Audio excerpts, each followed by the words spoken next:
আইন উপদেষ্টা বললেন যে ধর্ষকের নাকি ফাঁসি দেওয়া সম্ভব হবে না, তাহলে নাকি নিরীহ মানুষকেও মাঝে মধ্যে ফাঁসিয়ে দিয়ে ফাঁসির ব্যবস্থা করা, মিথ্যা মামলায় ফাঁসিয়ে দিয়ে ফাঁসির ব্যবস্থা করা হতে পারে। আইন উপদেষ্টার কাছে আমার প্রশ্ন, আল্লাহ না করুক আজকে যদি আপনার কাছের কেউ, আপনার বোন অথবা আপনার স্ত্রী অথবা আপনার মেয়ের সাথে যদি এরকম কোনো কিছু হতো, আপনি কি আসলে এটা বলতে পারতেন যে না ধর্ষককে ফাঁসি দেওয়া যাবে না? কোনোদিনও পারতেন না। আপনি সবার আগে তার ফাঁসির ব্যবস্থা করতেন, সম্ভব হলে নিজের হাতে মেরে ফেলতেন।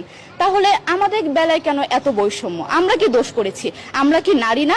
আমরাও তো কারো বোন, আমরাও তো কোনো বাবার সন্তান, আমাদেরও তো বেঁচে থাকার অধিকার আছে, তাই না? কিছু হলে মেয়েদের পোশাকের দোষ দেওয়া হয়। আমার কাছে প্রশ্ন, একটা 8 বছরের শিশুর মধ্যে এরকম কি থাকতে পারে যেটা একটা পুরুষকে অ্যাট্রাক্ট করবে, যেটা একটা পুরুষকে সিরিয়াস করবে?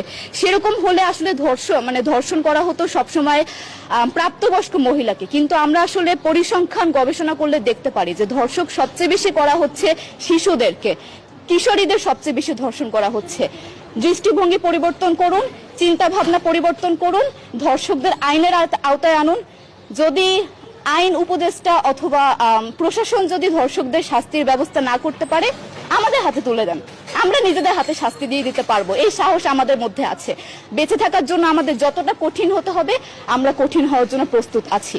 আমরা ফাঁসি চাই, ধর্ষকদের কঠোর থেকে কঠোরতম শাস্তি চাই।